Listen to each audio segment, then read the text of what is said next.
কইরে বন্ধু, কইছিলাম যে মনে আসেনি দেশে থাকতে একটা কুত্তা পালতাম আমি। কুত্তাটার আমি খুব ভালোবাসতাম, খুবই যত্ন নিতাম। বিনিময়ে কুত্তাটাও আমার খুব কেয়ার করতো।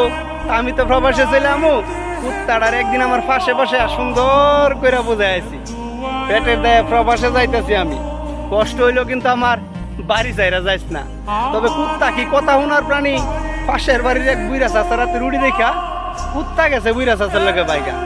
এদিক দিয়ে আমার মায় আমারে ফোন করে বলে দিছে, বাজার কুত্তা কিন্তু বাড়িতে নাই, বুইরা চাচার লোকে বাইকা গেছে।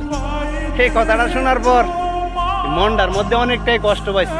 রাগে গুসাই 10-10টা বছরে প্রবাসে কাটাই দিছি। ওই দিকটা কুত্তা রয়েছে কপাল খারাপ, বুইরা হালাই নাকি মইরা গেছে। রাস্তার কুত্তা রাস্তায় নেমে গেছে। আর এদিকটা 10 বছর পর আমি ছুটিতে বাড়িতে গেছি, কুত্তাটা আমার সামনে দেখা ইচ্ছা মতে কান্না করতে শুরু করছে আর বলতে শুরু করছে, কুত্তা নাকি এখন আমার বাড়িতে আইতে চাইতেছে।